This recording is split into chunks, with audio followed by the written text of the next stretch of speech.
Rated PG. Patnubay at gabay ng magulang ay kailangan sa mga batang manonood. Simula na ng kapanapanabik na eksena sa Broken Vow. Brought to you exclusively by XO Candy.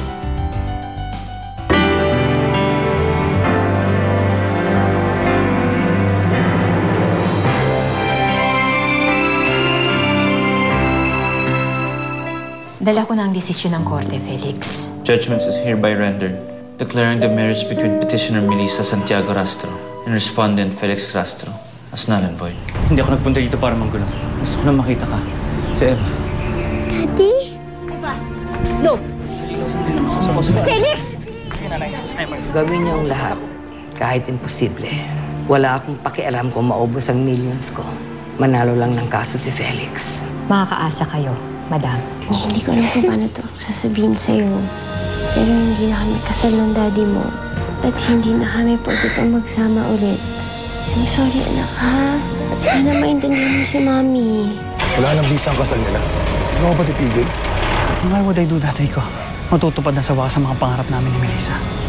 Magiging asawa ko na siya. Mabubuo na ang pamilya na nasira ng Felix na yun.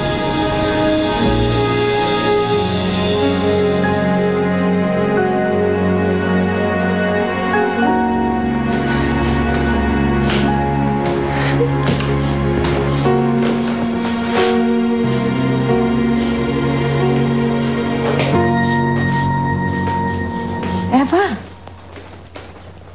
Apo!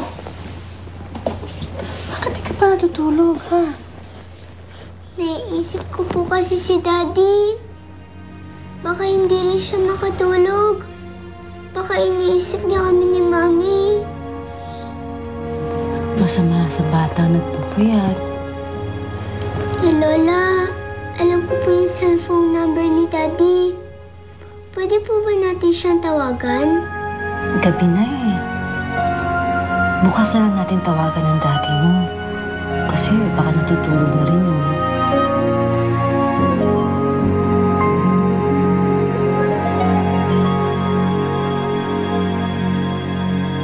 Eva, anak? Eva, magsisimba tayo. Nay? Ami? Nakita niyo ba si Eva? Baka naglalaro lang sa labas. Kanina ko pa siya hinahanap eh. Masama ang loob nung si Eva kagabi. Baka naman kung sana naman pumunta yung batang yun, ha? Huwag naman sana. Mabuti pa ho, hanapin na natin. Diyos ko, huwag naman sana magkatotoo yung kutob ko. Sige, tara.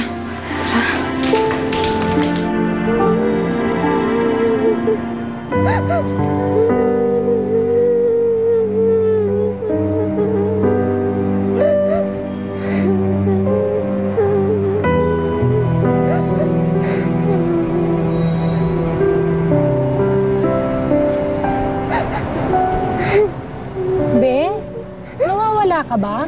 Hindi po. Eh, nasaan yung mga kasama mo? Wala po eh. Ano? Saan ka ba nakatira at may hatid na kita? Ayoko po umuwi. Gusto ko po kasi makausap ang daddy ko.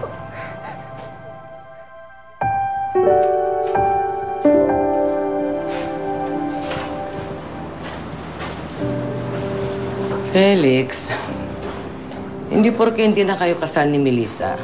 It's the end of the world for you. Ikagabi ka pa hindi kumakain eh. Ambasita, gusto ko muna mag-isa. Oh, guess what? Nakausap ko yung ninang mo na nasa LA. Magbubukas daw siya ng bagong business at naghahanap siya ng business partner. Inisip ko, bakit hindi mo na lang kayo ituloy ang pag-alis mo? Amorcita, hindi ko pwedeng iwan ang pamilya ko.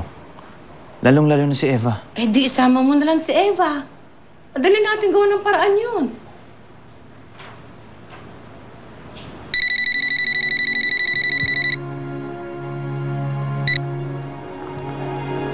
Hello?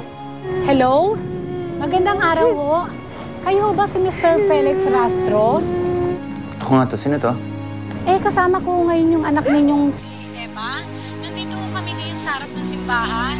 Ibinigay niya ho sa akin yung telephone number ninyo, kaya ko kayo natawagan. Pwede pa kausap sa kanya? Oo, sandali ho. O, dali. Daddy mo yan, kausapin mo na. Hello, Daddy? Eva, anak. Nasa ka? Pupuntahan kita, ha? Felix, ano nangyari kay Eva? Felix!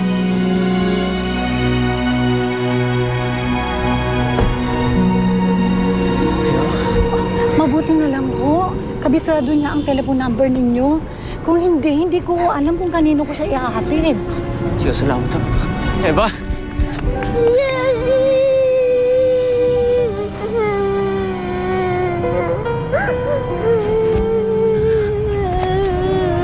Ano bang iniisip mo? Bakit ka umalis ng bahay?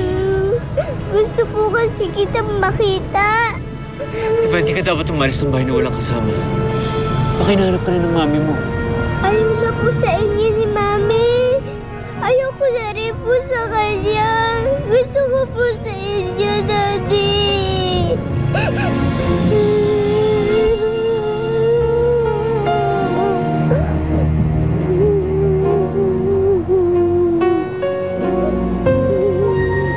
Guess what? Nakausap ko yung ninang mo na nasa LA. Magbubukas daw siya ng bagong business at naghanap siya ng business partner. Inisip ko, bakit hindi mo na lang kayo ituloy ang pag-alis mo? Amorcito, hindi ko pwedeng iwan ang pamilya ko. Lalong-lalo na si Eva. Eh di isama mo na lang si Eva. Madali natin gawa ng